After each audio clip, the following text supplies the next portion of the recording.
Welcome to the course MGT 7105, Business Intelligence and Analytics Systems. So my name is Dr. Ahmad Shaharuddin bin Abdul Latif. So for today, we will be covering the first topic, which is the overview of business intelligence, business analytics, and big data. So we shall proceed now. Okay, we will start by looking at the evolving needs for decision support and analytics.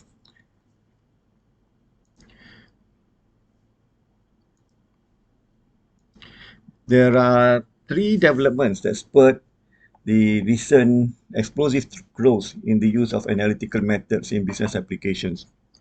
First, technological advances such as improved point of scale scanner technology and the collection of data through e-commerce and social networks. Data could be obtained by sensors on all kinds of mechanical devices such as aircraft engines, automobiles, and farm machinery to the so-called Internet of Things, and data generated from personal electronic devices had produced incredible amount of data for businesses. The businesses have the opportunity to use this data to improve the efficiency and profitability of their operations. So they will be able to better understanding of their customers and how to price their products more effectively and eventually gain a competitive advantage.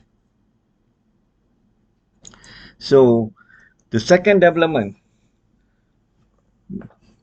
there is an ongoing research that had resulted in numerous methodological developments, including advances in computational approaches to effectively handle and explore massive amounts of data with faster algorithms for optimization and simulation, and eventually more effective approaches for visualizing data. Third development, there is some kind of methodological developments which have paired with an explosion in computing power and storage capability. So with today's better computing hardware, with better processing capabilities, we have parallel computing, and more recently we even have cloud computing where we can use hardware and software remotely over the internet. These had enabled businesses to solve big problems more quickly than more accurately than ever before. So it thus comes the evolution of the computerized decision making, decision support to analytics.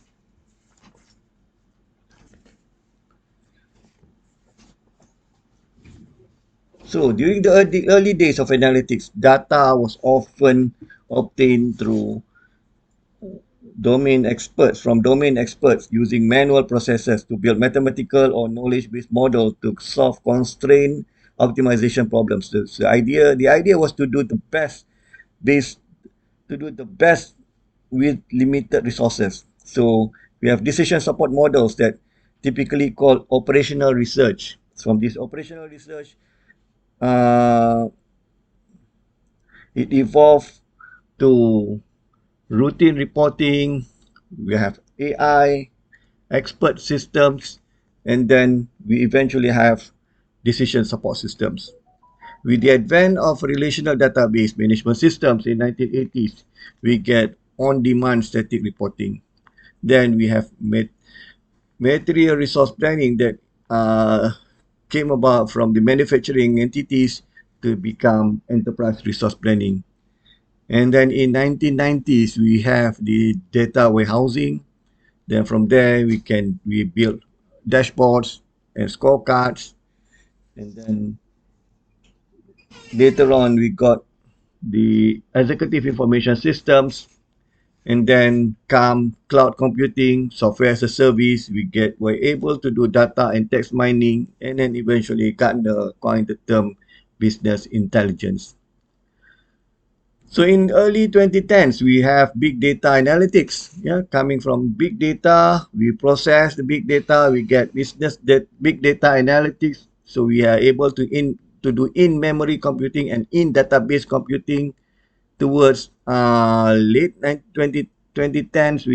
We have social media starting from uh, uh, Twitter and so on. So we are able to do media analytics. We get sentiment analysis.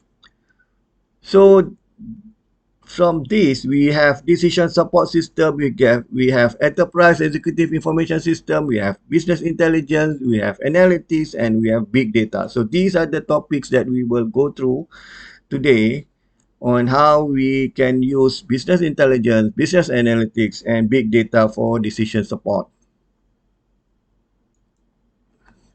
So we'll start with business intelligence. Business intelligence came about, like I mentioned earlier, from decision support systems. We have executive information system. Eventually, we coined the term business intelligence. So the business intelligence have its components, yeah, or evolution that came about from the business intelligence involving from we have portals, we have broadcasting tools, we have data and text mining, we have alerts and notification workflow. We have scorecards and dashboards. We have online analytical processing. We have financial reporting. We have executive information system and executive support system. So we make use of data mass and data warehouses combined with the metadata. Then we have decision support system and spreadsheet. So recall in our previous course of MIS, we mentioned about metadata, which is data about data. It contributes to the data warehousing, and data max is actually a sub or component of data warehouse. So it can be two forms of data max. It can be as independent data mart or dependent data mart. Dependent data marts are data marts which depends on data mart, which depends on the data warehouse. Maybe it's meant for finance, maybe meant for sales, but it gets data, raw data or input from the data warehouse, and it provides back output to the data warehouse. Whereas independent data marts are standalone data marts for certain specific projects and so on. So the process that this data warehouse obtains data, we call it extract, transform, and load, or ETL there. Yeah, ETL on the both here.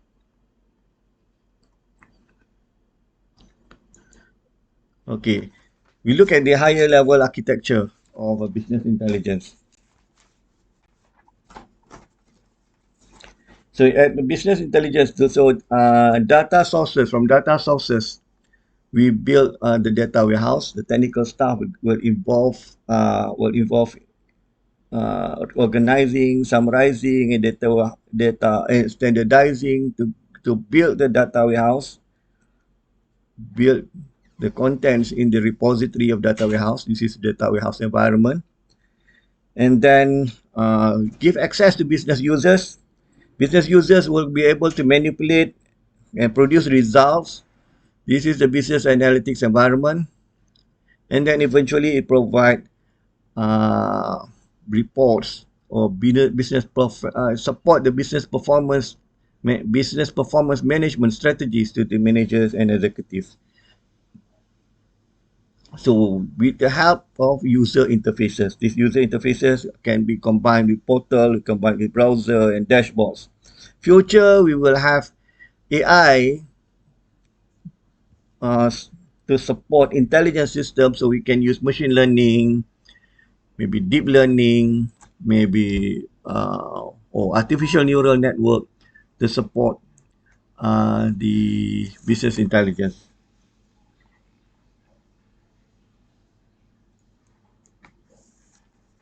So comparing the previous transaction processing systems today with today's analytic processing systems, transaction processing system involve operational database. It collects data from operations. Sometimes we call it transaction processing systems, TPS. For example, your uh, what do you call it? Your point of sales, your ATM, and then combined with your ERP, SCM, and so on. So we have CRM. We obtain data. The purpose of this transaction processing system is to capture data from your transactions, so you can have routine reportings like periodic reporting, daily reportings, weekly reportings, monthly reportings, and so on.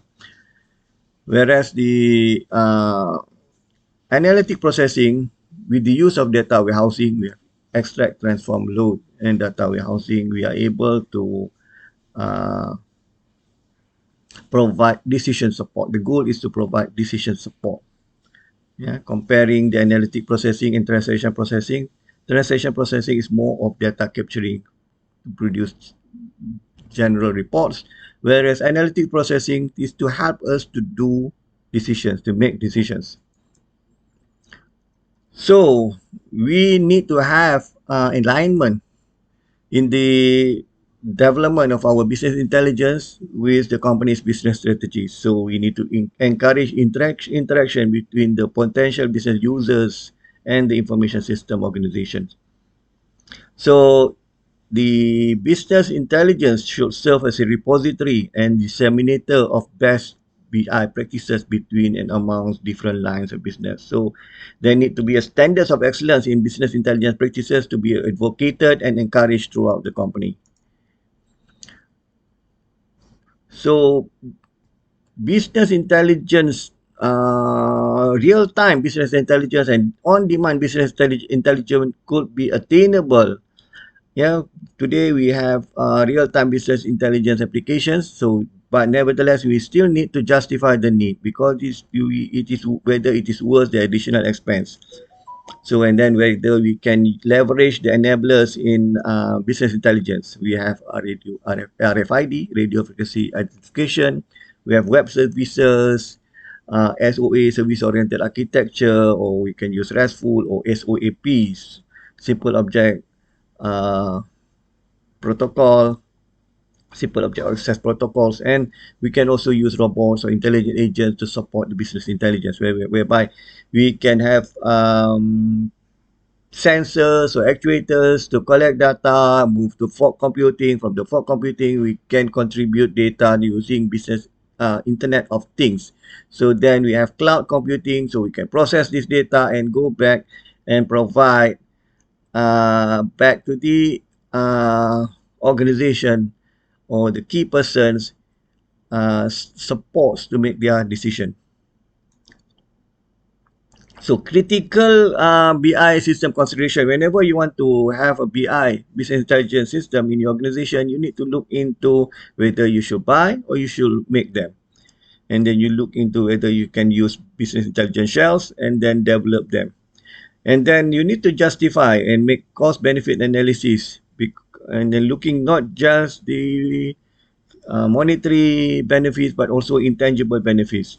Then you need to bear in mind security in the business intelligence systems.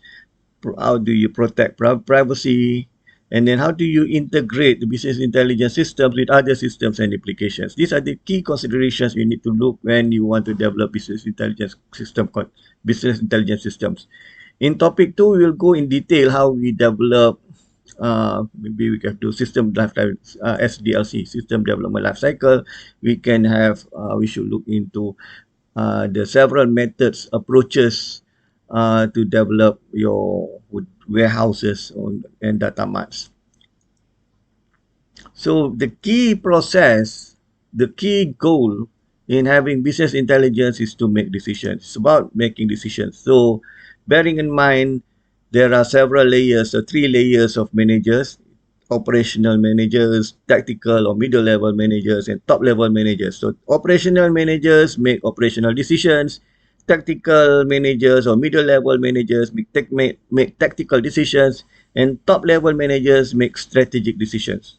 So we start with strategic decisions. Strategic decisions involve higher level issues concerning overall direction of the organization.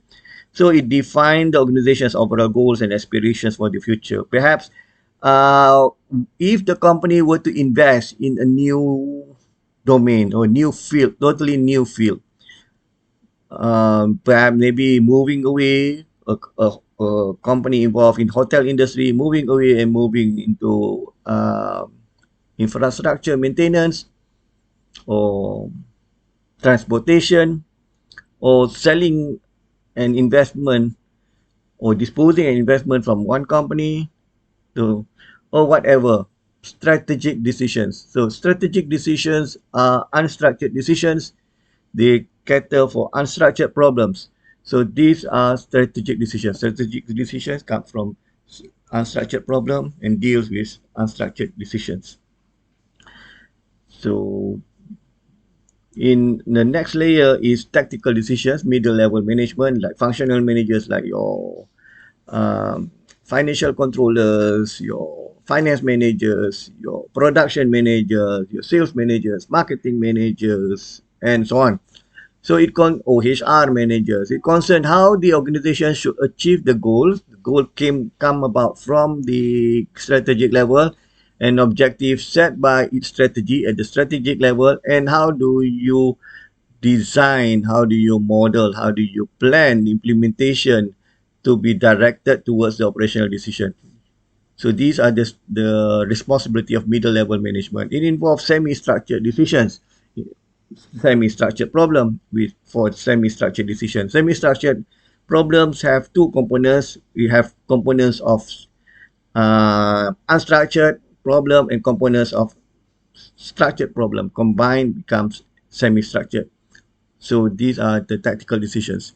And then lowest is the operational decisions, which are handled by operational managers. It is how the organization, the firm should run its day-to-day business activities. So the domain of these are the domain of the operation managers. They are closest with the customer. It deals with structured problem, attending to structured decisions. So now we understood decision making process. So how do we make decision? According to Herbert Simon, right? So there are levels of intelligence, levels of finding, designing solution, and levels of choosing the solution, and levels of implementation.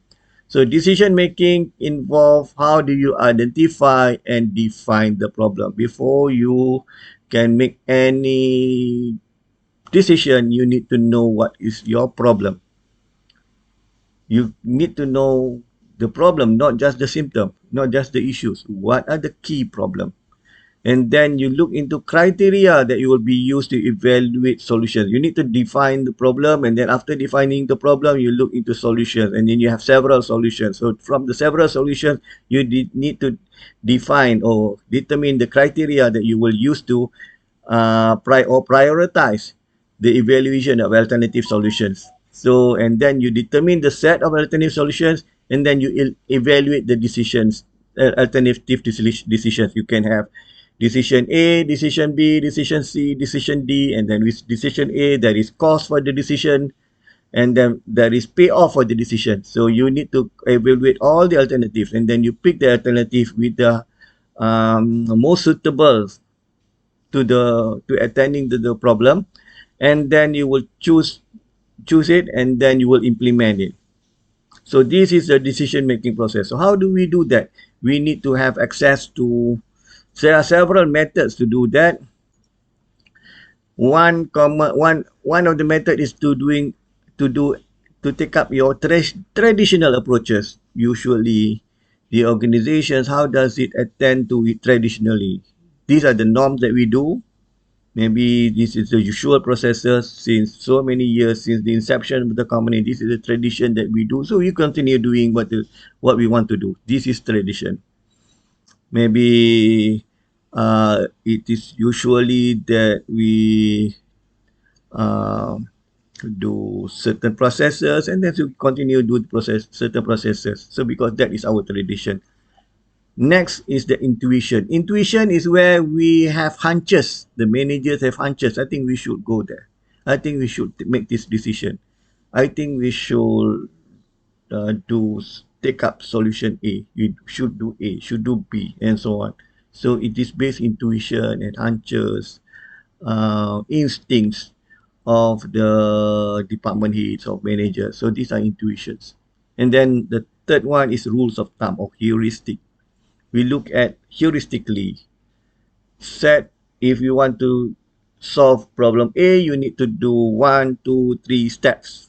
If you want to solve problem B, you have 1, 2, 3, 4, 5 steps, for example.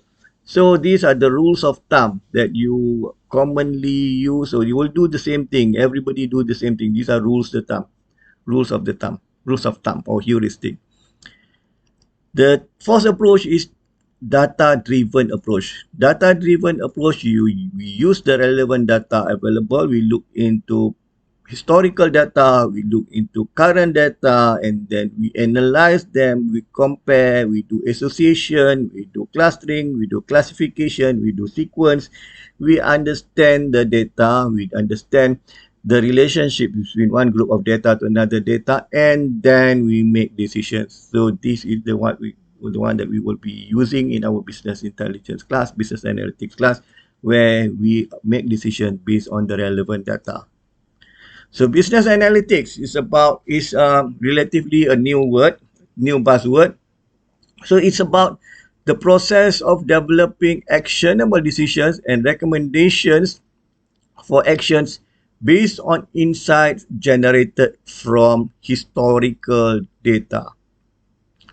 We make decision, meaning we prescribe a decision based on insight. We have prediction of what's supposed to happen based on the description of the present and past data. It is data-driven decision. So according to the Institute of Operation Research and Management Science, or INFORMS, analytics represent the combination of computing technology, management science techniques, and statistics so that we can solve real problems. So what is business analytics? Business analytics is scientific process of transforming data. We take data, we transform it into insight. Insight. Yeah. So from the insight, we could make better decisions. So it is used for data-driven or fact-based decision making. So it is more objective than the other alternative decision making like tradition, like intuition, or even rules of thumb, because our decision is supported by data.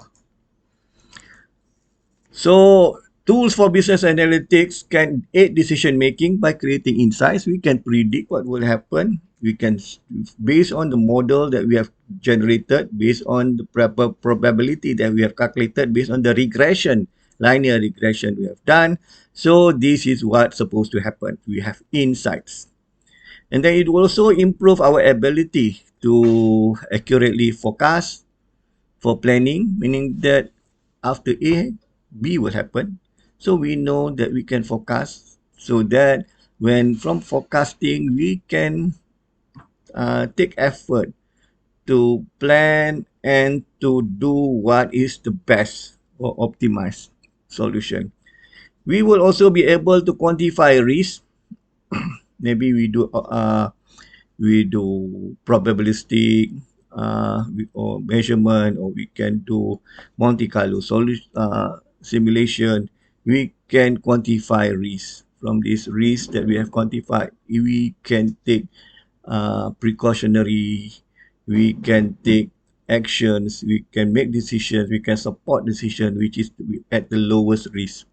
So eventually, it will provide better alternative through our analysis and optimization. Bear in mind, this is about optimization. How do we get the best and balanced decision of all? It might not be the maximum, might not be the best case, but it is an optimized decision. So when you look at business analytics, there are three categories. This is according to INFORMS, Institute for Operational Research and Management Science. There are three categories of business analytics. First, we have descriptive analytics, we have predictive analytics, and we have prescriptive analytics. Descriptive analytics measures centrality and dispersion of data that we have. So we have median, mode, and me and average and mean. So from this we can access what is the average sales for the month, what is the average profit of the month, what is the average profit that we make for a year, and then where is our position now. Bear in mind that if we want to go from point A to point B, we need to know where we are now. We are at point A. For example, we want to move from Serdang to Penang. We need to know that we are in Serdang. If we are not in Serdang, then of course, your friend will say, please come to Serdang. You need to check where you are now. If you are in Serdang, you're already in Serdang. And then say, okay, you are in Serdang, now you have to go to Penang. Okay, where is the direction from Serdang to Penang? Do you go southward or you to go northward? So you need to know where you are. So descriptive analytics actually determines where you are now. What is your present position? Are you making profit? Are you making loss? Okay, what is your contribution margin? What is your liquidity? Are you breaking even? Are you have you passed the breaking even, or are you below the breaking even? What is the right configuration of your product, and so on? So you need to know what has happened and what is happening. So where do we get that? The enablers for descriptive analytics is from business reporting. So you have routine reports, weekly reports, daily reports, monthly reports. And then for the current position, for top level managers, certain department heads, they can see their dashboards. We develop dashboards based on key performance indicators. We have key indicators to show where is our position. For like moving in a car, you know what is your speed. So same goes in businesses. You need to know where you are, whether you are in the right capacity to move. So you need dashboards. So you have dashboards, and then you have scorecards. For example, you have balance scorecard where only one, you have four components. Only one component is about finance. The other components is about your internal operations, about your learning, your staff learning, and it's about your customer. So you measure your scorecards, and then you have data warehouse. From this data warehouse, we can start to mine. You can look into hidden patterns of this data. So these are descriptive analytics. So descriptive analytics will be able to properly define your business problems, and then you will have opportunities to make solutions, to provide solutions to your business problems. Okay, now that you know where your position is, you can start mining the data, and then you can go on to predict what will happen. We will have models, we have linear regressions, we have simultaneous equations, you have linear programming. So you will have models, so you know what will happen based on certain occurrence of certain incidences, so certain events, you know what will happen and why will it happen. So you get this from data mining. You can also get this from text mining. Text mining is the mining of data that you can get from text documents, maybe from reports, from annual reports, from publications, from newspapers. So you mine the text, and then you can relate the text with, for example, the GDP, your profitability. So, and then you can compare, you can do association. And then you can also get text from web or from media. So we call it media or web mining. You mine the web, mine the media, so that you can get some insights, so some patterns, some models that you can see from the media. So you will be able to do forecasting. So this is predictive analytics. Predictive analytics will provide accurate projections on the future events and the outcomes in the future. So you are able to sort of predict what will be happening in case of certain situation happens. So when you are able to predict the future, so it's now time for you to make decisions on your further actions, for your future actions. How do you develop your strategy? And then you need to provide prescription. We call it prescriptive analytics. What should you do? How should you do it? Why should you do it? So the enablers for prescriptive analytics include optimization. You can do equation regression and so on, so that you can optimize, you can get an optimized solution. You can use we call simultaneous equation, so they can get optimized decision. You can also simulate, you can have decision tree, you can have what if analysis, so that you can simulate certain decision alternatives. You can also do decision models. And then also you can also apply intelligent system and expert systems to have case-based reasoning and so on, to so that you can do recommend what sort of decision you need to make. So the goal of prescriptive analytics is to make best possible business decisions and actions. So these are the three categories of business analytics, coming from descriptive analytics, predictive analytics, and prescriptive analytics. Descriptive analytics is about what you are now. Predictive analytics is what will be happening in the future. Prescriptive analytics is about what decision you need to make. So basically, this course, an overview of this course, is about how do you apply descriptive, taking up the data from the descriptive analytics from the data warehouse.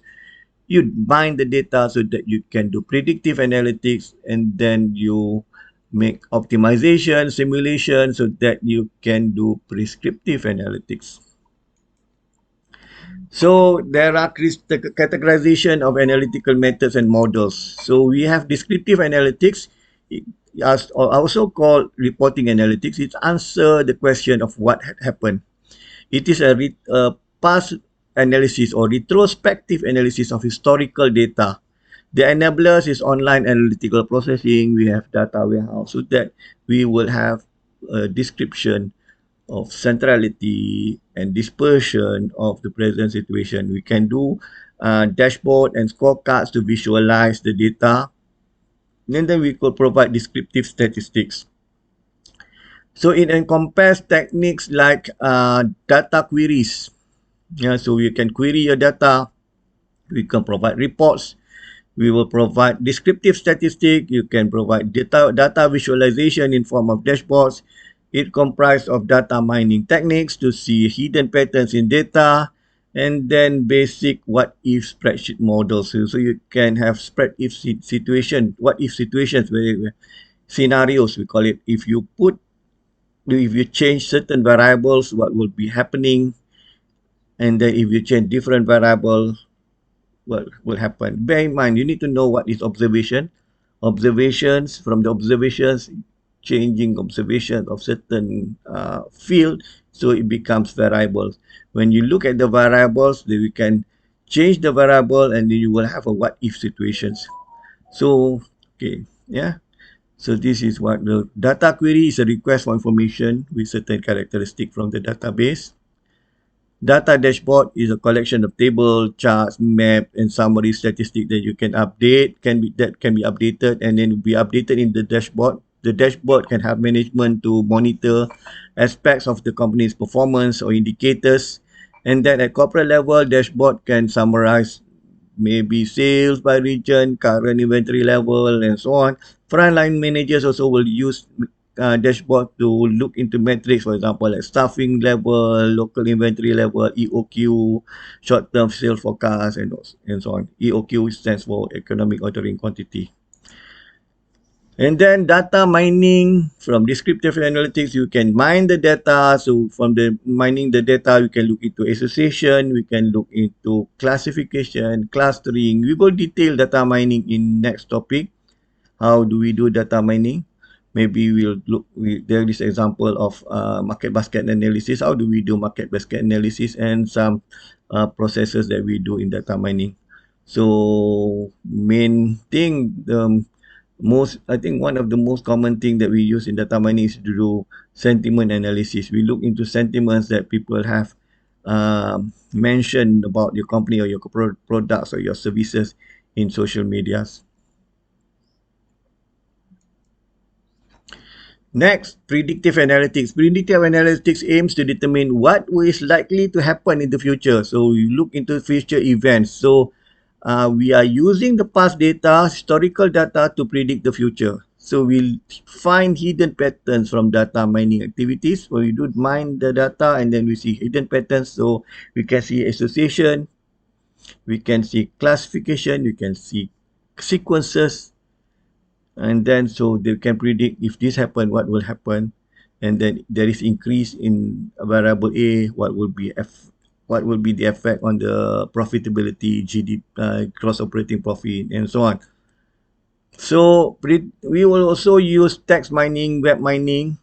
We mine text from documents, from annual reports, from newspapers, magazines, whatever it is. So they can mine text so that we can have some insights of what is happening, and then we can relate them to the situation or the context, and then from this data we can see trends. Yeah, so we can also use web mining. From web mining you can look at images, we can look at graphics, we can look at videos, and also text. Then we will have forecasting, we can have time series data, so we'll be able to forecast. So these are predictive analytics. Predictive analytics consists of techniques that use models constructed from the past data so that we can predict the future or ascertain the impact of one variable on another. So for example, we can survey data and past purchase behavior to predict what will be the market share of a new product. So example of techniques that we use in predictive analytics include linear regression. We will cover that later. Linear regression, time series analysis. We will do data mining to look into hidden patterns from a large database. And then we will also use simulation, do probability and statistic to construct a computer model. Maybe you can use Bayes' theorem to look into probability of an event A happening when event B has happened, for example. Then prescriptive analytics is about making decision. It aims to determine what is the best possible decision. So it uses both the data from descriptive analytics and what we get from the predictive analytics so that we can create alternatives and then determine the best one we need to take up. So the enablers for prescriptive analytics are optimization, or we look into optimizing the situation. How do we simulate? We look into multi-criteria decision modeling, and then how do you do rule of thumb or heuristic programming? So the analytics are applied to many domains. So prescriptive analytics are applied to many domains. Yeah. So it indicates the best of action to take, provide a forecast or prediction, but it does not provide the decision. Decision comes from the managers. It just recommend. So for a forecast or prediction, when combined with the rule, becomes a prescriptive model. So there is rule, for example. We'll cover rule-based later. Prescriptive models rely on rule or set of rules referred to as rule-based model. Rule-based model, example, if A happen, B happen, so what C will happen, for example. It is like forward training when you talk about artificial intelligence, or it's like inductive reasoning. So for example, if it rain and the drain is clogged, eventually it will be flooding, for example. Or you look into rule, for example, like if the income is low and then the customer have a large number of dues to commitment with other bank or finance facilities, so chances are it will not be able to serve its services loan, for example. So these are rules. Yes, we'll go detail later. So examples of models for prescriptive analytics involve portfolio models. We will use portfolio. We'll cover this later in next class. Supply network design models and price markdown models. So and we also have optimization models that give best decision based on subject to constraints of situation. You put up the constraints and then we can calculate the optimization model. Simulation optimization combines the use of probability and statistics to model uncertainty. So there are things that we don't really understand, for example. So we can use Monte Carlo simulation, for example, to with optimization techniques to find good decisions in highly complex and highly uncertain settings. So we can also use decision analysis, for example, utility theory. Utility theory doesn't really only rely on monetary. It also look at other components in or utility of your decisions, maybe customer satisfaction, maybe employee satisfaction, maybe long-term relationship with the supplier, for example. So this you give assign values to certain utility, so not relying totally on monetary, but it's meant for long-term goal for the organization. That is utility theory. So these are the retail value chain where you can see vendors do planning, merchandising, buying, and then the send to warehouse. We and then there is operations, yeah, and then we go to the consumers. Yeah. So vendors will provide their supply chain management, inventory cost optimization, inventory sortation access management, and then you can less unwanted costs. In planning, you can do shelf space optimization, you can do location analysis, shelf and floor planning, promotions and markdown optimization. Merchandising, you can target promotions, you can do customized inventory, promotion and price optimization, customized shopping experience. In buying, you can look into trend analysis, category management, predicting the trigger event for sales. For example, if you are doing pool-based supply chain management, you can do better forecast of the on demand. Warehousing and logistic, you can look into on-time product availability at low cost, order fulfillment and clubbing, reduce transportation costs. In multi-channel operations, we can deliver seamless customer experience, understand relative performance of channels, and optimize marketing strategies. At the customers, we will be able to build or retain the customer, building retention and satisfaction of customers, understanding the uh, needs of customer better, and serving high long-term value customers better. So these are examples of analytics applied in retail value chain. In inventory optimization, we look into price elasticity. You can do market basket analysis. We will go detail market basket analysis in next class. Maybe we can discuss it in our meeting session. And big data. What is big data? Big data, we apply the stipulated definitions of big data, which involve volume, velocity, variety, veracity. So big data, IBM described, before IBM we have Gartner. Gartner described big data data that have 4 V's: volume, velocity, variety. And then IBM added veracity, and then later on there is another one, we call it value. So with volume, you can see large amount of data, terabytes, exabytes of data. Yeah. So these are large volume of data. So big data is about large volume of data. And then velocity, we can see data coming very fast. Streaming data, milliseconds and then we have variety.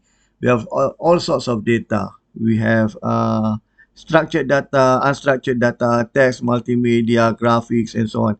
And then veracity, data need to be, you need to test the data for accuracy, for provenance, for reliability. So these are, and then volume, because data are collected electronically. So we need, so big data have volume.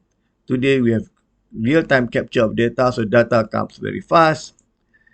We have variety of data, multi-form of data, text data, audio data, video data. So analyzing data coming from these non-traditional sources are becoming complicated because it require you need to pre-process them, transform them into numeral form, and then veracity, data are being inconsistent. You need to test the reliability, look into reliability, accuracy of data in terms of bias.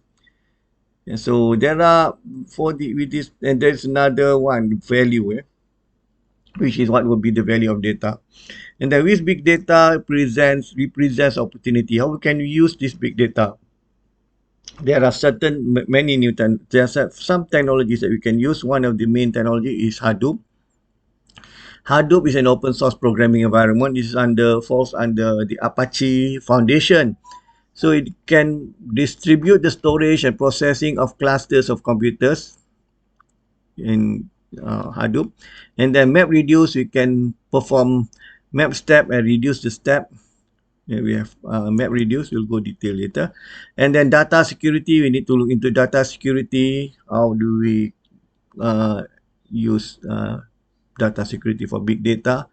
And then Internet of Things is we look into technology that allow data to be collected from actuators and sensors from all machinery and to be stored. And then maybe we can have fog computing and then cloud computing to combine to have large amount of data, very large value of data. Okay, business analytics in practice, there are several business analytics in practice. So we have, depending on degree of complexity and competitive advantages. So for descriptive analytics like standard reporting, data query, data visualization, descriptive statistic is less complex and then but also less competitive advantage.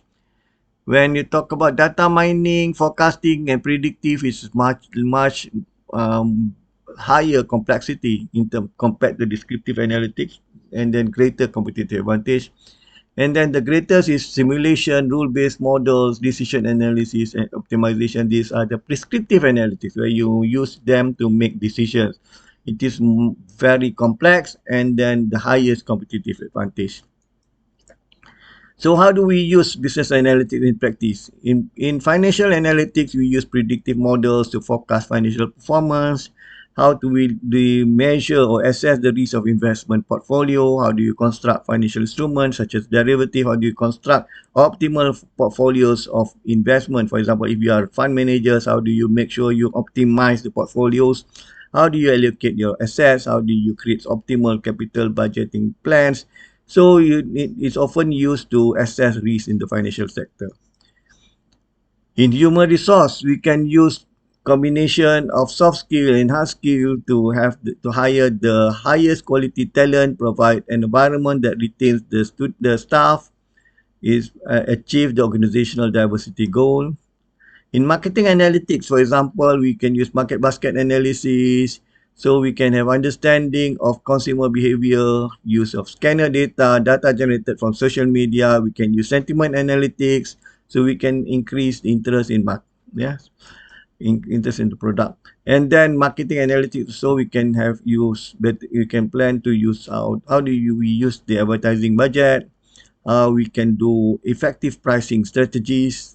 We can look into break-even point, for example. Break-even point, how do you determine the break-even point comparing how do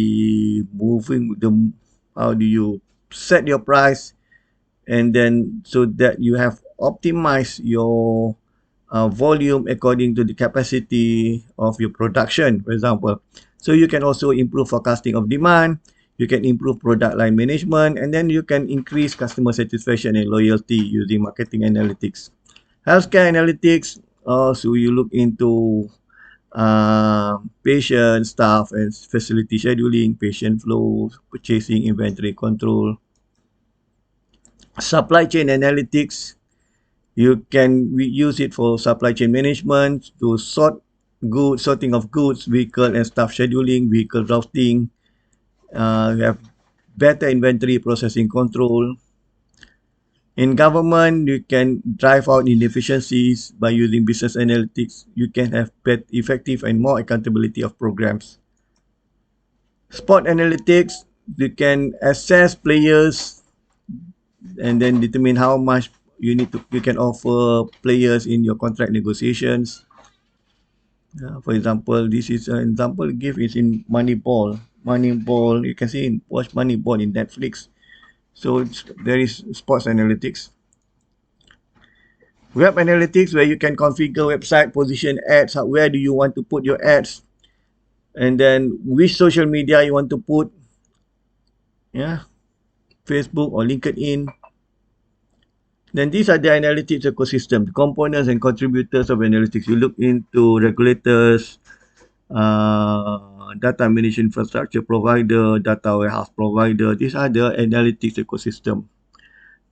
Data service provider, middleware providers, and then we have internal layers. We involve regulatory policymakers, analytics industry, analysts and influencers, academic institutions, application developers, and then outer layer, we have data generation infrastructure provider, data management infrastructure providers, data warehouse providers, middleware providers, data service providers, and analytics focused software developers. So we have, for example, SaaS, we have programmers that run R, for example.